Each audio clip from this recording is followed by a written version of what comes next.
Hello friends, आपका स्वागत है हमारे यूट्यूब चैनल आरजे ज्ञान क्लासेस 2.0 में। जैसा कि आपको मालूम है कि हमारे पास आरजे ज्ञान क्लासेस का एक यूट्यूब चैनल भी है, जो एम्प्लॉय हैं, जो सरकारी कर्मचारी हैं, सिर्फ उनके लिए है। क्योंकि मैं भी सरकारी कर्मचारी हूं और सिर्फ उस चैनल पर वही पढ़ते हैं जो कि पहले से सरकारी कर्मचारी हैं और डिपार्टमेंटल एग्ज़ाम की तैयारी करते हैं। आप उस चैनल पर न जाएं, आप इसी चैनल को देखें। और जो आप उस पर जाइएगा तो कुछ समझ में नहीं आएगा, इसलिए आप इसी चैनल पर बने रहें। तो इससे पहले कि ये क्वेश्चन शुरू करें, आपको बता दें कि यदि आप हमारे चैनल पर नए हैं तो हमारे चैनल को सब्सक्राइब कर लीजिए, ताकि जो भी डेली हम वीडियो बनाएं वो आपके नोटिफिकेशन में आ जाए और आप ज्ञान अधिक से अधिक अर्जित करें। आपके लिए बहुत मेहनत हम कर रहे हैं। तो चलिए, आज का करंट अफेयर आज है 14 सितंबर, और आज का करंट अफेयर्स हम शुरू करते हैं। तो शुरू करते हैं। पहला प्रश्न है कि हाल ही में केंद्र सरकार के स्टार्टअप रैंकिंग में किस राज्य ने टॉप किया है। केंद्र सरकार की जो स्टार्टअप रैंकिंग है उसमें किस राज्य ने टॉप किया है, ये आपको बताना है। तो आपके क्वेश्चन नंबर है, ये जो ऑप्शन है वो ए है बिहार, बी उत्तर प्रदेश, सी केरल, डी गुजरात। तो हाल ही में केंद्र सरकार की जो स्टार्टअप रैंकिंग है उसमें टॉप किया है, उसका जो उत्तर है वो डी है, गुजरात है। गुजरात ने टॉप किया है। तो आपको याद रखना है कि गुजरात ने टॉप किया है। अब जब हम लोग मालूम चल गया है कि गुजरात ने टॉप किया है, तो और जो ऑप्शन है उसके बारे में भी थोड़ा जान लेते हैं। पहला ऑप्शन है बिहार। तो बिहार के बारे में देखिए, बिहार के मुख्यमंत्री नीतीश कुमार, तो सबको मालूम होगा, सीएम जो है नीतीश कुमार है। गवर्नर जो बिहार के हैं, गवर्नर राज्यपाल वो हैं फागू चौहान। बिहार के जो गवर्नर है फागू चौहान। मैं उतना लिख नहीं पा रहा हूँ छोटा स्क्रीन में, लेकिन आपको मैं बिहार का पूरा डिटेल बताऊँगा और सारे ऑप्शन का डिटेल बताऊँगा, जो कि आने वाले परीक्षा में आपको बहुत ही लाभदायक होंगे। बिहार की राजधानी पटना है। ये जो बिहार में जो रहते हैं वो तो ये सब जानते ही हैं, लेकिन बिहार का सबसे बड़ा शहर जो है पटना है। पटना बिहार का सबसे बड़ा शहर है, ये आपको ध्यान रखना है। जिला इसमें 38 है, 38 है। बिहार में जिला की संख्या 38 है। जनघनत्व जो है डेंसिटी, जिसको कि जनघनत्व कहा जाता है, डेंसिटी जो है 1106 है, 1106 किलोमीटर स्क्वायर। याद रखिएगा, जनघनत्व जो है 1106 किलोमीटर स्क्वायर है। उसके बाद जो इसके यहाँ की राजभाषा हिंदी है। तो मालूम है विधान परिषद में आपको ध्यान रखना है कि विधान परिषद में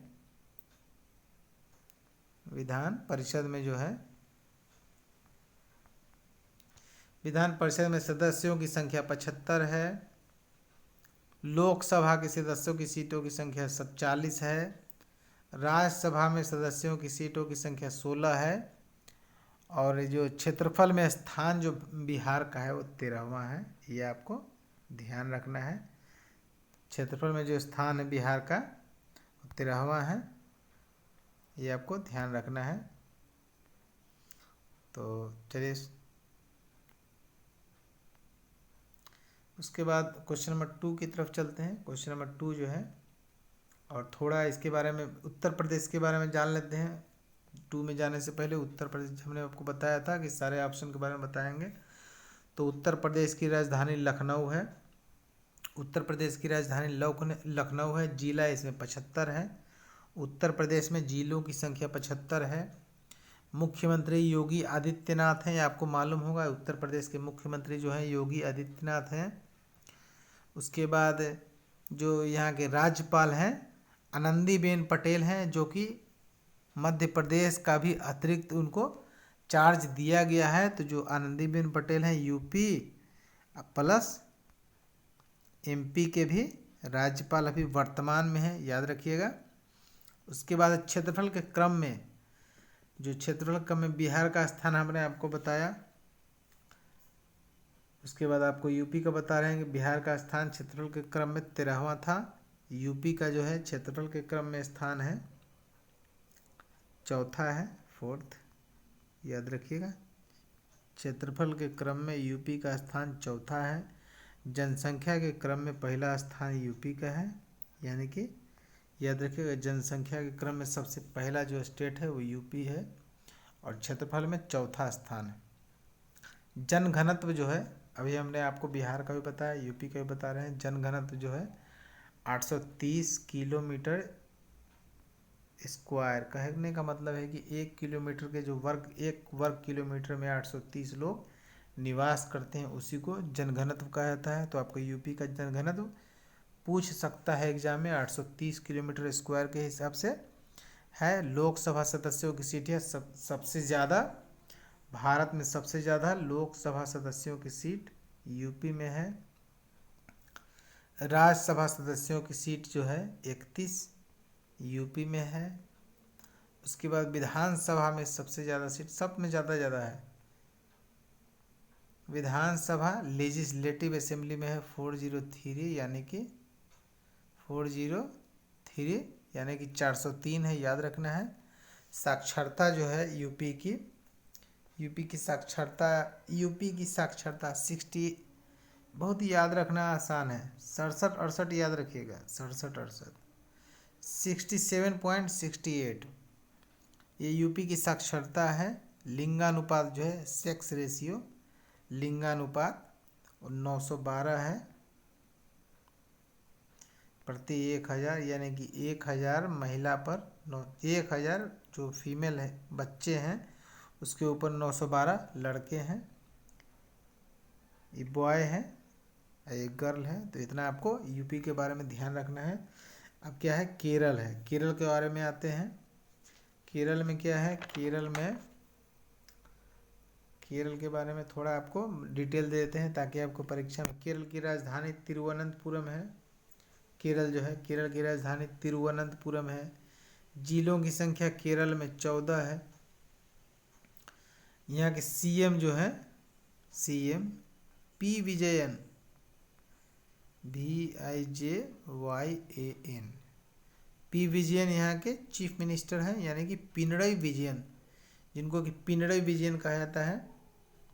याद रखिएगा केरल के बारे में, पिनरई विजयन, केरल के चीफ मिनिस्टर पिनरई विजयन है। चीफ मिनिस्टर पिनरई विजयन है। राज्यपाल आरिफ मोहम्मद खान है।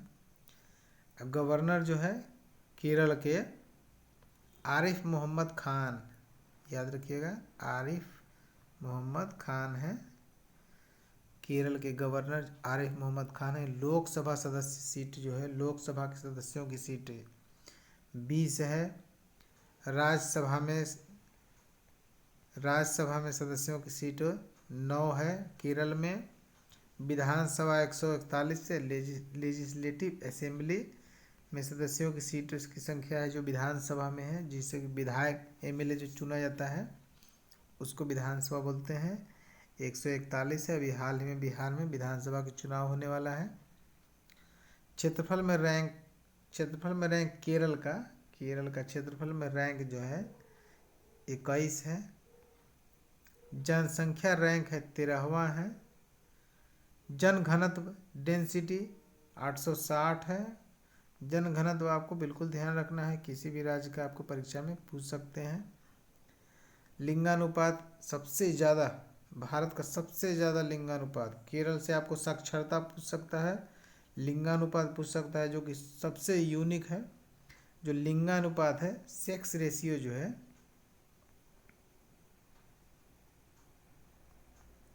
लिंगानुपात सबसे ज़्यादा 1084 है, जो कि भारत में सबसे ज़्यादा है। सबसे ज़्यादा 1000 मेल चाइल्ड पर 1084, मतलब 1000 पुरुष पर, चाइल्ड नहीं सबको मिला के है, 1084 महिला पर 1000 पुरुष है, यानी कि महिला की संख्या यहाँ ज़्यादा है।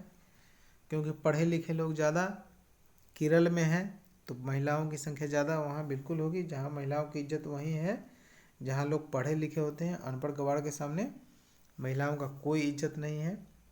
साक्षरता जो है, साक्षरता याद रखिएगा 96% है, सबसे ज़्यादा साक्षरता, सबसे ज़्यादा लिंगानुपात सबसे ज़्यादा केरल का है, ये आपको याद रखना है। तो केरल हो गया। अब गुजरात बच गया। गुजरात के बारे में भी थोड़ा देख लेते हैं, ज़्यादा नहीं, थोड़ा थोड़ा बताऊंगा ताकि आपकी परीक्षा में वो काम आ जाए। गुजरात की राजधानी, गुजरात की राजधानी गांधीनगर है। गुजरात की राजधानी गांधीनगर है। सबसे बड़ा शहर गुजरात का जो है अहमदाबाद है। अहमदाबाद गुजरात का सबसे बड़ा शहर है। जिला डिस्ट्रिक्ट जो है 33 है। गुजरात में जिलों की संख्या 33 है, कुल 33 जिले में। बिहार में 38 है, याद रखिएगा।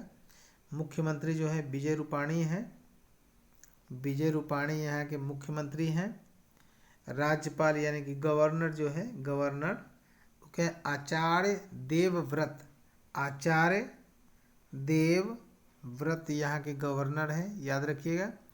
लोकसभा में सदस्यों की सीटों की संख्या, लोकसभा 26, राज्यसभा 11, विधानसभा यानी कि लेजिस्लेटिव असेंबली, उसको लेल एस बोल सकते हैं, लेल ए भी बोल सकते हैं। विधानसभा 182। देखिए, इतना आपको ध्यान रखना है। और भी बताऊंगा आपको। जो क्षेत्रफल होता है, क्षेत्रफल में रैंक इसका 5वां है गुजरात का। क्षेत्रफल के हिसाब से रैंक 5वां है गुजरात का। उसके बाद जनसंख्या, यहाँ का जनसंख्या का रैंक है वो 9वां है, 9th है। 5th इसको भी बोल सकते हैं, वहाँ का है, या TH लगाएं, कोई बात नहीं है। जन घनत्व जो है, जन घनत्व डेंसिटी जन घनत्व जो गुजरात का है वो 308 है, 308 है किलोमीटर स्क्वायर। मतलब 1 किलोमीटर में 308 आदमी वहाँ रहता है। साक्षरता जो है 78.03% है गुजरात का। और लिंगानुपात जो है, सेक्स रेशियो जो है, लिंगानुपात 919 है। तो इतना आपको याद रखना है। प्रति 1000 मेल पर 919 फीमेल है।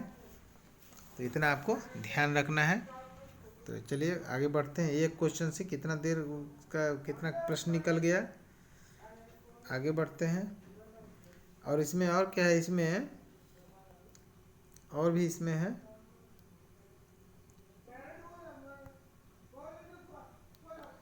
इसमें कुल 22 राज्यों जो केंद्र सरकार की जो स्टार्टअप रैंकिंग में कितने राज्यों ने टॉप किया है। तो स्टार्टअप रैंकिंग जो हुआ था, इसमें कुल 22 राज्यों ने और 3 केंद्र शासित प्रदेशों ने हिस्सा लिया था, जिसमें गुजरात टॉप रहा।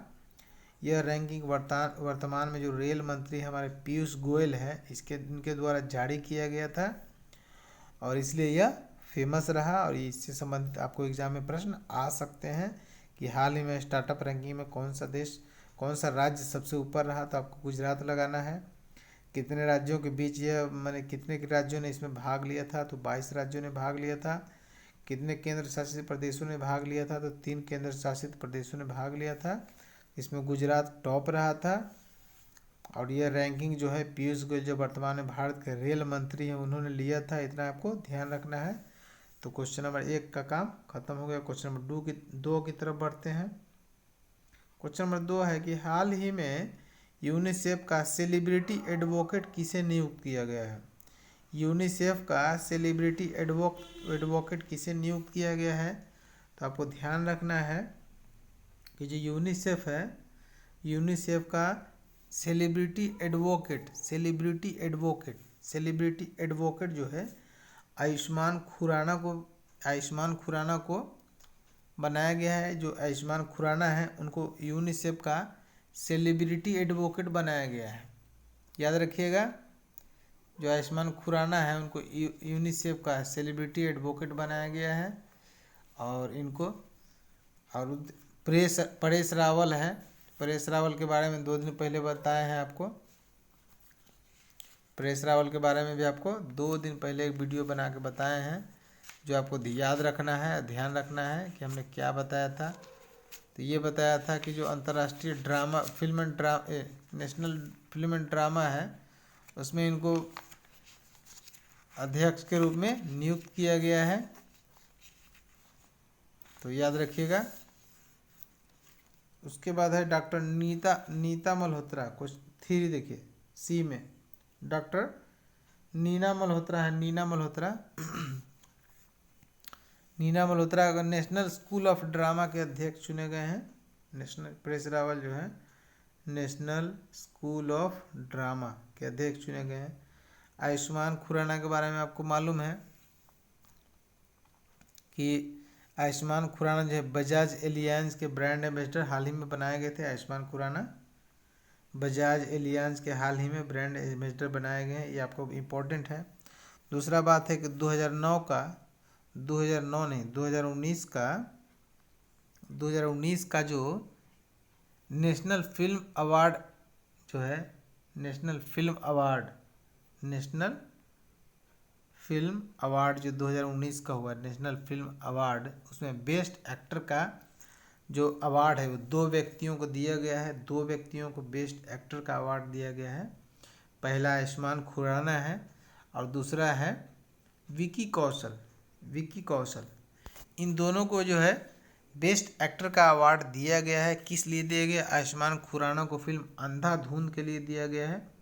आयुष्मान खुराना है, इनको फिल्म अंधाधुन के लिए दिया गया है। और विक्की कौशल ने एक फिल्म बनाई थी उड़ी द सर्जिकल स्ट्राइक। याद रखिएगा, उड़ी द सर्जिकल स्ट्राइक। उड़ी में जो सर्जिकल स्ट्राइक हिंदुस्तान ने किया था, भारत ने अपना इंडिया ने किया था, उसी पर उन्होंने फिल्म बनाया था। विक्की कौशल इनको उस फिल्म में मेन जो कलाकार की भूमिका में थे विक्की कौशल, उनको NFA नेशनल फिल्म अवार्ड से सम्मानित किया गया है। बेस्ट एक्टर का अवार्ड दिया गया है किसको? आयुष्मान खुराना और विक्की कौशल को। इतना आपको याद रखना है। अब डॉक्टर नीना मल्होत्रा के बारे में देख लीजिए। डॉक्टर नीना मल्होत्रा आपको बार बार बोलूँगा तो याद होगा, इसलिए मैं एक प्रश्न को दोहराते रहता हूँ। डॉक्टर नीना मल्होत्रा, आयुष्मान खुराना, परेश रावल। तो परेश रावल को आप नेशनल स्कूल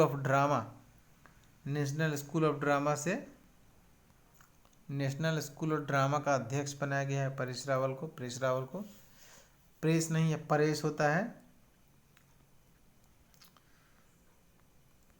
टाइपिंग मिस्टेक है, परेश होता है। परेश रावल को नेशनल स्कूल ऑफ ड्रामा का अध्यक्ष बनाया गया है हाल ही में।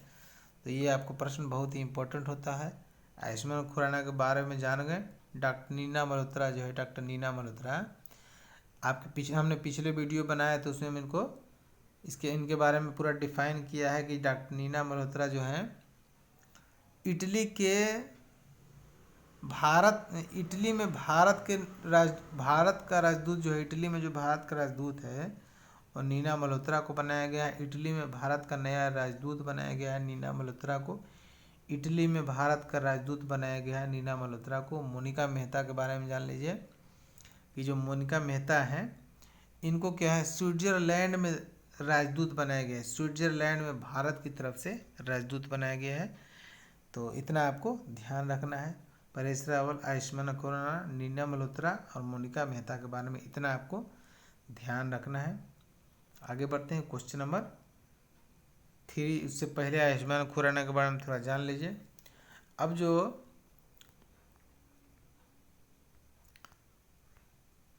जो आयुष्मान खुराना देखिए,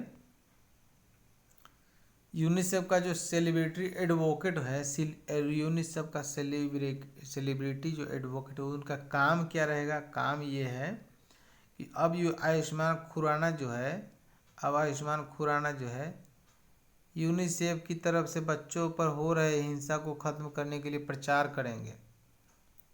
मतलब कि बच्चों पर जो हिंसा हो रही है इनके लिए वो प्रचार करेंगे, हिंसा को रोकने ख़त्म करने के लिए। और बच्चों पर खास करके जो हिंसा हो रही है, यूनिसेफ जो है बच्चों पर हिंसा जो हो रही है उसको ख़त्म करने का प्रयास करेंगे। इसी काम के लिए इनको सेलिब्रिटी एडवोकेट नियुक्त किया गया है आयुष्मान खुराना को। अब देखिए यूनिसेफ की बात आई है तो थोड़ा यूनिसेफ का देख लेते हैं। यूनिसेफ का फुल फॉर्म होता है United Nation Children's Fund. United Nation Children's Fund, United Nation Children's Fund, याद रखिएगा। यूनिसेफ का फॉर्म होता है United Nation Children's Fund. UNICEF की स्थापना जो है 11 दिसंबर 1946 को, 11 दिसंबर 1946 को हो गई थी। यूनिसेफ का मुख्यालय है जो न्यूयॉर्क में है, न्यूयॉर्क में यूनिसेफ का मुख्यालय है। तो और इसके हेड जो है, हेड हेनरिटा H4, जो यूनिसेफ के हेड हैं उनका नाम है हेनरिटा H4। यूनिसेफ का जो हेड है उनका नाम है हेनरिटा H4। तो आगे बढ़ते हैं क्वेश्चन नंबर 3 की तरफ। क्वेश्चन नंबर 3 है कि हाल ही में ऑडिट ब्यूरो ऑफ सर्कुलेशन का नया अध्यक्ष किसे नियुक्त किया गया है? ऑडिट ब्यूरो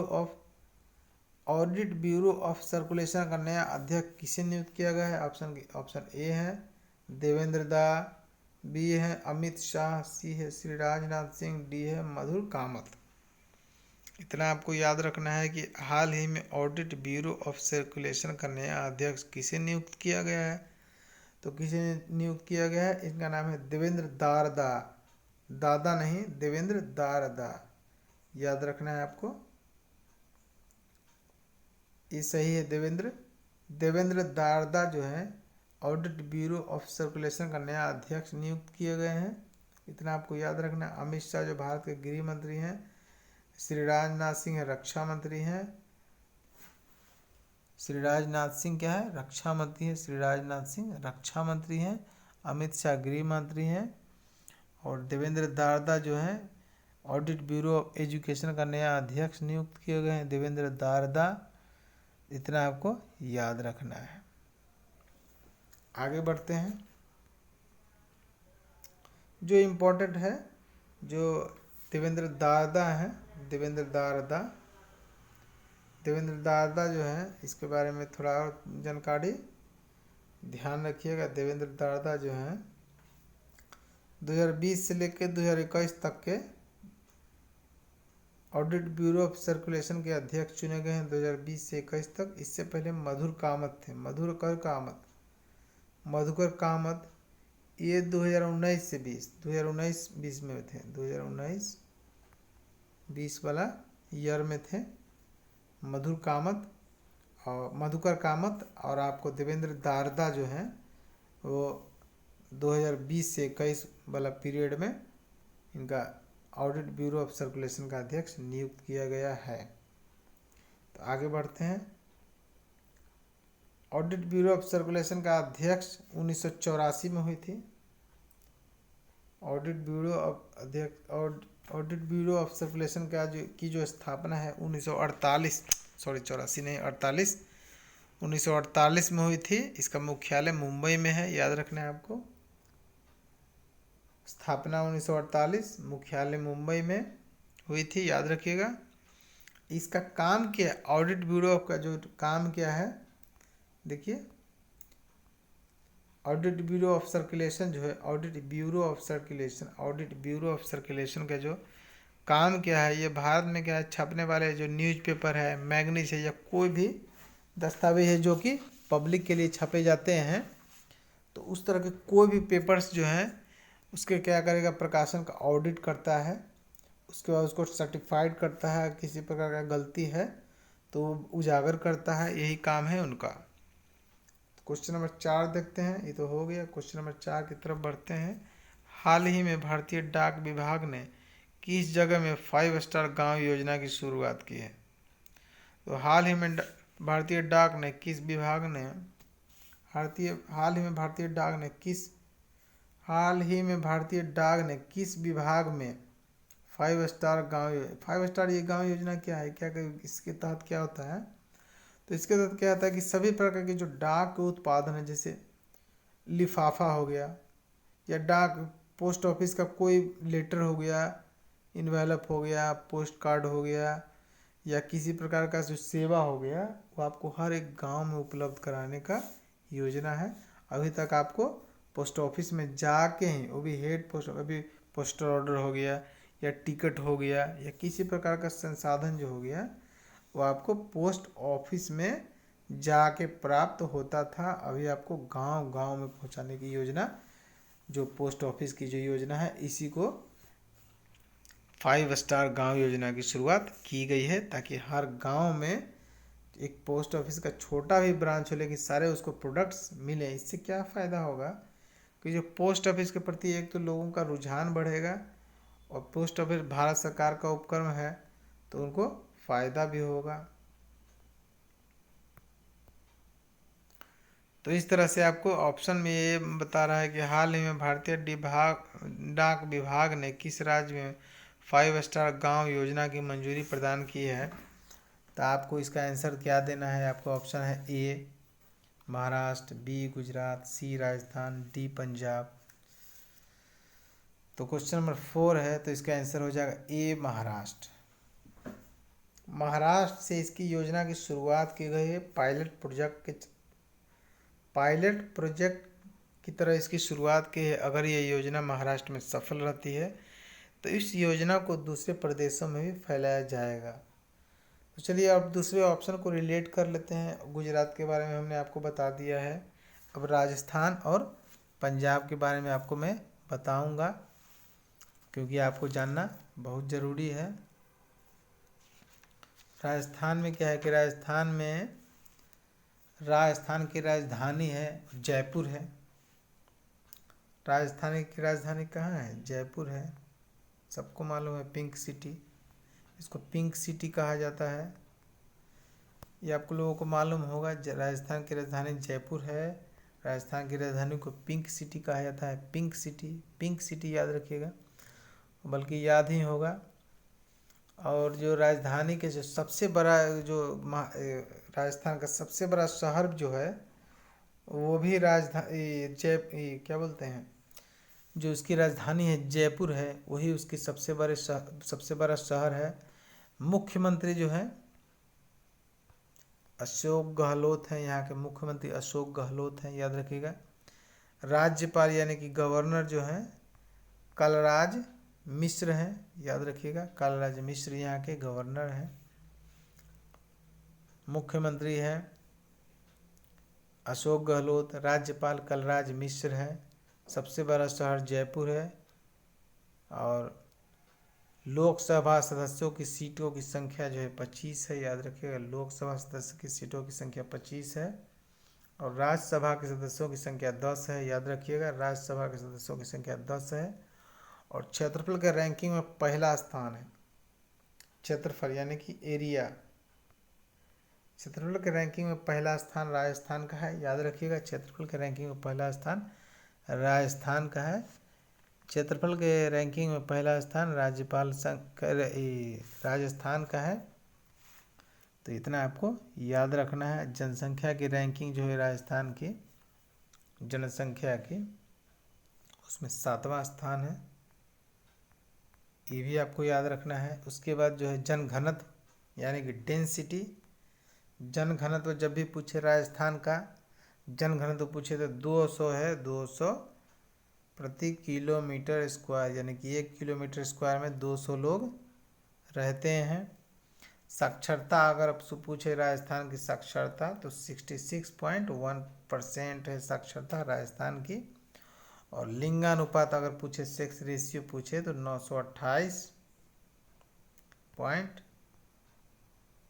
928 जो फीमेल है वो प्रति 1000 पुरुष पर 928 फीमेल है, याद रखिएगा। 928 फीमेल है, 1000 पुरुष, ये तरह से।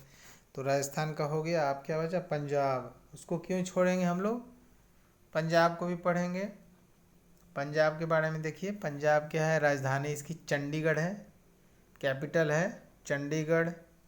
उसके बाद इसका सबसे बड़ा शहर जो है, बिगेस्ट जो सिटी है, बिगेस्ट सिटी जो है लुधियाना है। जिला डिस्ट्रिक्ट जो है जिला 22 है। मुख्यमंत्री जो यहाँ के मुख्यमंत्री सीएम मुख्यमंत्री जो है पंजाब के अमरिंदर सिंह है, और इंडियन नेशनल कांग्रेस के टिकट पर, इंडियन नेशनल कांग्रेस के पार्टी के हैं, उन्हीं का अभी मतलब राष्ट्र कांग्रेस पार्टी का वहाँ सरकार है। जो मुख्यमंत्री अमरिंदर सिंह है, और राज्यपाल है वीपी सिंह बदनौर। वीपी सिंह बदनौर राज्यपाल हैं पंजाब के, इतना याद आपको रखना है। विधानसभा सीटों की संख्या 117 है। विधानसभा सदस्य में 117 सीट है। लोकसभा में 13 हैं। राज्यसभा में 7 सीटें हैं। क्षेत्रफल के क्रम में जो है, क्षेत्रफल में इनका स्थान 19वां है। जनसंख्या में 16वां है। साक्षरता 76.68% है। 76.68% है। और यहाँ का जो नृत्य है वो भांगड़ा है, याद रखिएगा भांगड़ा है। लिंगानुपात 895 है। सेक्स रेशियो लिंगानुपात जो है 895 है, मतलब 1000 से कम ही है, मतलब कि पुरुष की संख्या ज़्यादा है, महिलाओं की संख्या कम है।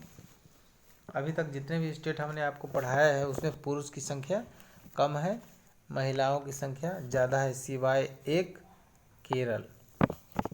तो केरल में से जो ज़्यादा है, तो केरल का यूनिक हो गया। इससे आपको प्रश्न केरल के जो लिंगानुपात से साक्षरता से आ सकते हैं, क्योंकि उसका सबसे हटकर आंकड़ा रहता है हमेशा। तो आगे बढ़ते हैं प्रश्न में। क्वेश्चन नंबर 4 हो गया है। और जो योजना है, डाक विभाग ने जो 5 स्टार गांव योजना की शुरुआत की है, इस योजना के तहत सभी प्रकार के डाक उत्पादक ग्राम स्तर उपलब्ध कराए जाएंगे। अब महाराष्ट्र के बारे में देखिए। हमने महाराष्ट्र के बारे में बता भी दिया, लेकिन फिर से आ गया है तो उसको भी बता दिया जाता है। मुख्यमंत्री उद्धव ठाकरे हैं, वो शिवसेना पार्टी के। राज्यपाल भगत सिंह कोश्यारी हैं, जो कि गोवा का भी अतिरिक्त प्रभार इनको मिला हुआ है। गोवा का भी इनको अतिरिक्त प्रभाव मिला हुआ है गोवा। जैसे आनंदीबेन पटेल यूपी और एमपी के हैं। मुख्य रूप से यूपी का राज्यपाल बनाया गया था, बाद में एमपी का भी राज्यपाल का अतिरिक्त प्रभाव दिया गया है। उसी तरह जो भगत सिंह कोश्यारी हैं उनको महाराष्ट्र के अलावा गोवा का भी प्रभार दिया गया है। अब मुंबई में किसका किसका स्टॉक एक्सचेंज है, मुंबई में किसका किसका मुख्यालय है वो भी जान लीजिए। एनएसई मतलब नेशनल स्टॉक एक्सचेंज का मुख्यालय मुंबई में है। बॉम्बे स्टॉक एक्सचेंज का मुख्यालय मुंबई में है। SEBI security and exchange board of India का मुख्यालय मुंबई में है। 3 मुख्यालय मुंबई में है, आपको याद ये भी ध्यान रखना है। क्वेश्चन नंबर 5 की तरफ जाते हैं। हाल ही में दुनिया का सबसे बड़ा अंडरपास किस राज्य में निर्मित किया गया? अंडरपास के मतलब कि ऊपर से तो गाड़ियाँ चल रही है और नीचे से जो है, नीचे जो पिलर है यहाँ से भी गाड़ियाँ नहीं चलेगी, बल्कि यहाँ से आने जाने का रास्ता रहेगा, नीचे से आने जाने का ये रास्ता रहेगा, इसी को अंडरपास बोला जाता है।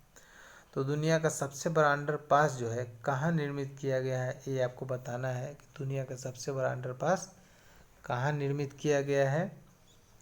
ए हरियाणा, बी पंजाब, सी दिल्ली, डी मध्य प्रदेश। इसका आंसर डी हो जाएगा, मध्य प्रदेश। याद रखिएगा, मध्य प्रदेश में दुनिया का सबसे बड़ा अंडरपास बनाया गया है। और जब दुनिया का बात आ जाता है तो बहुत ही इम्पोर्टेंट हो जाता है क्वेश्चन, क्योंकि ये दुनिया के रेंज में है, तो आपको मध्य प्रदेश है। अब ये अंडरपास है क्या, ये भी हम लोगों को जानना ज़रूरी है, क्योंकि पहली बार सुनने को मिल रहा है कुछ अंडरपास टाइप का। तो ये अंडरपास जो है मध्य प्रदेश के पेंच टाइगर रिजर्व जो है, पेंच टाइगर रिजर्व के बीचों बीच में, जैसे ये दोनों तरफ टाइगर रिजर्व है, यहाँ टाइगर रहते हैं, यहाँ टाइगर रहते हैं, इसके बीच में एक पुल बनाया गया है, पुल। और उस पुल के नीचे से आने जा भी महात्मा गांधी सेतु पर या किसी प्रकार के सड़क पुल पर आपने ट्रैवल किया होगा तो आपने देखा होगा कि नीचे पिलर के नीचे से आने जाने का रास्ता क्लियर रहता है। तो पुल के नीचे भी आने जाने का रास्ता क्लियर है, जिससे कि जानवर आते जाते हैं। तो इस तरह का 16 किलोमीटर लंबा पुल बनाया गया है, 16 किलोमीटर। तो ये बहुत बड़ी हो जाती है, बहुत बड़ी दूरी हो जाती है, इसलिए ये वर्ल्ड का नंबर 1 है। हाँ, बनाया गया है। साथिया ये हो गया है गलती, साथ ही वर्ल्ड का सबसे बड़ा अंडरपास जो है यही है, वर्ल्ड का सबसे बड़ा अंडरपास है। इसके नीचे खाली जगह छोड़ दिए गए हैं, जिसमें क्या होता है कि सीसीटीवी कैमरे लगाए गए हैं, ताकि इस अंडरपास से जो जानवर निकलेंगे इस अंडरपास से, उनकी तस्वीरें भी कैमरे में कैद हो जाए। और जो अंडरपास बनाया गया हुआ NH-44 पर, नेशनल हाईवे NH-44 पर अंडरपास बनाया गया है, जिसका भी पहले नाम NH-7 था, और जो भारत का सबसे बड़ा NH था, यानी नेशनल हाईवे था, जिसका नाम बदलकर अभी NH-44 कर दिया गया है, जो कि जम्मू कश्मीर से लेकर कन्याकुमारी तक जाती है। तो याद रखना है आपको, इतने सारे क्वेश्चन और इतने सारे आंसर आपको ध्यान रखना है। यदि आपको याद नहीं रहे तो वीडियो को 1 2 3 4 बार देखिए, आपको याद हो जाएगा। उसमें कुछ भी नहीं जाएगा। आप व्हाट्सएप फेसबुक चलाते हैं, टाइम वेस्ट करते हैं, इससे अच्छा है कि आप इस तरह के ज्ञानवर्धक चीज़ें देखें, आपको परीक्षा में प्लस हो जाएंगे, आपको सरकारी नौकरी मिल जाएगी।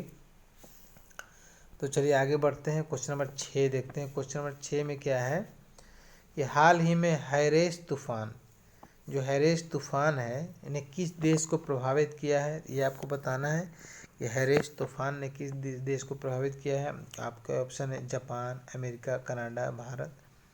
तो हाल ही में हैरेस तूफान ने किस देश को प्रभावित किया है, हैरेस तूफान ने किस देश को प्रभावित किया है, तो इसका आंसर हो जाएगा जापान। याद रखिएगा, जापान को प्रभावित किया है। तो इसमें कुछ भी नहीं है। अमेरिका, कनाडा, भारत जो भी है उसका वीडियो में हम बता चुके हैं, लेकिन इसके बाद जैसे आएगा आपको कंटिन्यू 2 3 4 बार आ गया तो 1 2 बार आ गया तो 3 बार आ गया तो नहीं बताएंगे वीडियो में।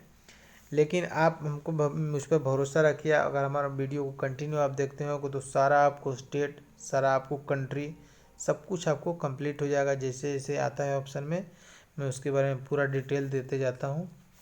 तो आगे बढ़ते हैं, क्वेश्चन में आगे बढ़ते हैं। क्वेश्चन नंबर 7 देखते हैं। क्वेश्चन नंबर 7, हाल ही में EPFO ने वर्ष 2019-20 के लिए 2 किस्तों में भविष्य निधि ग्राहकों को कितने प्रतिशत ब्याज का भुगतान करने का निर्णय लिया है। जैसे किसी भी EPFO का मतलब क्या होता है ये जान लीजिए। किसी भी कंपनी में जो कर्मचारी रहते हैं उनको भविष्य निधि में कुछ ना कुछ पैसे उनको काट लिया जाता है, 10% 5%, और जो पैसे काट लिए जाते हैं उतने पैसे भी सरकार उसमें लगाती है, और उनका एक EPFO अकाउंट में पैसे जमा हो जाता है। तो जो जमा हो जाता है वो अपना निर्धारित समय से कर्मचारी निकालते हैं, उसी पर ब्याज जो देने का है, जो ब्याज देने का है, उन्होंने जो EPFO ने इस पर निर्णय लिया है कि हर 2 किस्तों में 8.5% का ब्याज, 8.5% के ब्याज जो है 2 किस्तों में देंगे। तो इसका आंसर हो जाएगा D, 8.5%। आगे बढ़ते हैं। आगे क्वेश्चन नंबर 8 है, हाल ही में किस राज्य द्वारा देश का सबसे बड़ा पिगरी मिशन, मतलब कि पिगरी शुगर पालन से संबंधित है, पिगरी मिशन लॉन्च किया गया है। तो पिगरी मिशन लॉन्च किया गया है, आपके ऑप्शन है उसमें मेघालय में पिगरी मिशन लॉन्च किया गया है। बिहार के बारे में बता दिए आपको, मुंबई बता दिए हैं, दिल्ली का बता दिए हैं, और पीछे वीडियो में देख लीजिएगा। मेघालय के बारे में पिगरी मिशन लॉन्च किया गया है। और इसमें पिगरी मिशन होता क्या है, शुगर पालन का जो उत्पादन है, जिसको पॉर्क कहा जाता है, शुगर का जो मीट है, मांस है, मांस का उत्पादन जो मेघालय में होता है या कहीं भी होता है, शुगर के मांस को पॉर्क कहा जाता है। और सरकार का यह उद्देश्य है कि जो शुगर का मांस विदेशों से जो आता है उस पर हम लोग आत्मनिर्भर हो सके, अपने भारत में ही शुगर के मांस का उत्पादन कर सकें और इसमें 1 नंबर पर आ सकें, या जो आयात हो रहा है उसकी निर्भरता को कम करें ताकि सरकार का पैसा बचे। तो यही इसमें है और कुछ भी नहीं है। क्वेश्चन नंबर 9 देखते हैं। विश्व मौसम विज्ञान दिवस 23 मार्च 2020 को मनाया गया। अब देखिए ये मार्च का प्रश्न है, तो अब मैंने 2 3 प्रश्न ऐसे भी डाल दिया है जो बैक डेट के हैं लेकिन इम्पोर्टेंट है, ताकि नज़दीक में किसी प्रकार का आपका एग्ज़ाम हो तो आपको ये अभी 23 मार्च का है तो 23 मार्च 2020 तक ये क्वेश्चन इम्पोर्टेंट है, क्योंकि जो मौसम से लेकर रिलेटेड, दवाई से रिलेटेड, पृथ्वी से, आकाश से, कोई खोज से, ये भारत में प्रथम, विश्व में प्रथम, इस तरह के प्रश्न आपको परीक्षा में आ जाते हैं। तो हमने इसी व्यू से इसको ले लिया है। वैसे करंट अफेयर्स पढ़ाने वाले बहुत से आपको चैनल मिल जाएंगे जो कि फालतू का, कोरोना का या किसी प्रकार का बीमारी का नाम पूरा के 10 20 25 क्वेश्चन बता देंगे, लेकिन उससे आपको कोई फ़ायदा नहीं होगा। मैं पढ़ाता हूँ, अगर ये प्रश्न नहीं आएगा तो ये बिहार के बारे में डिटेल बताएं, उससे आ जाएगा। दिल्ली के बारे में डिटेल बताएंगे, उससे आ जाएगा। मुंबई का डिटेल बताएंगे, उससे आ जाएगा। मेघालय के बारे में बताएंगे, उससे आ जाएगा। किसी न किसी प्रकार से आपको प्रश्न आ जाएगा, आपको जानकारी उतना हो जाएगी। तो मेरा उद्देश्य आपको परीक्षा पास कराना है, ना कि मेरे चैनल को चमकाना है। तो देखिए क्वेश्चन नंबर 9 है कि विश्व मौसम विज्ञान दिवस 23 मार्च 2020 को मनाया गया था। वो वर्ष 2020 में इस जो दिवस का मुख्य थीम क्या था, ये पूछ रहा है। थीम जब भी पूछे तो थीम बहुत ही इंपॉर्टेंट है। कोई भी कहीं कार्यक्रम संपन्न हो तो वहाँ का थीम आप अपना नोटबुक में, या जो आप नोट्स बनाते हैं उसमें, या आपका जो डेली बुक है उसमें, या किसी प्रकार से लिखने पर याद हो जाता है। तो आप लिख लीजिए, ताकि आप बाद में आप जब भी ध्यान आए एक बार आके उसको कंफर्म हो लीजिए। आपको रिवीजन करने में आसानी रहेगा। आप कुछ लिखेंगे नहीं तो आप क्या रिवीजन करेंगे? जो मैं पढ़ा रहा हूँ चैनल पर आप ढूंढते ढूंढते थक जाएंगे। जब ज़रूरत आएगा तो यही चीज़ आपको नहीं मिलेगा। इसीलिए आप लिखिए नहीं, कन्फ्यूज नहीं होइए। लिखिए, कन्फ्यूज नहीं होइए, और आप अच्छे से तैयारी कीजिए। सरकारी नौकरी कुछ भी नहीं है। मैं आपके सामने एक सरकारी नौकरी वाला ही आदमी बोल रहा हूँ। ये आपको मिलेगा, इंसान को ही मिलता है, कोई भगवान नहीं आता है नौकरी लेने। और जो लगा रह जाता है उसको मिल ही जाता है। तो इसका आंसर हो जाएगा बी, जो उसका थीम था जलवायु एवं नल। जलवायु एवं नल इसका थीम था, याद रखिएगा। तो क्वेश्चन नंबर 10 आ गया। वर्तमान में देश के वित्त सचिव बोल रहा है। वित्त सचिव कौन है? वित्त सचिव जो है अजय भूषण पांडे हैं। इसका आंसर हो जाएगा ए, अजय भूषण पांडे। इसका आंसर हो जाएगा ए। और हमने आपको बताया था कि जो एक एक्स्ट्रा कुछ ना कुछ कोई ना कोई संस्था के बारे में एक्स्ट्रा आपको बताऊंगा। तो सेबी तो है, एक संस्था है। सेबी के बारे में आज हमने लिया है, लेकिन आपको ज़्यादा कुछ नहीं दिया है, क्योंकि प्रश्न परीक्षा में सेबी से अगर आएंगे तो इतना ही आएंगे। मेरा काम है आपको परीक्षा में पास कराना, कि आपको कन्फ्यूज़ करना। तो जो परीक्षा के पॉइंट ऑफ व्यू से थे, इसकी स्थापना के बारे में आ सकता है, इसका मुख्यालय आ सकता है, इसका चेयरपर्सन कौन है वो भी आ सकता है, और इसका फुल फॉर्म आ सकता है। बस इतना ही आएगा आपको सेबी से। तो हमने सेबी का इतना आपको बता दिया कि इसका security and exchange board of India इसका फुल फॉर्म है। स्थापना 12 अप्रैल 1992 को हुई थी। मुख्यालय इसका मुंबई में है। चेयरपर्सन जो है इसके हैं अजय त्यागी हैं। तो चलिए वीडियो को समाप्त करते हैं। वीडियो अगर आपको अच्छा लगा हो तो वीडियो को लाइक कीजिए, चैनल को सब्सक्राइब कीजिए और बेल आइकन प्रेस कर दीजिए। जय हिंद।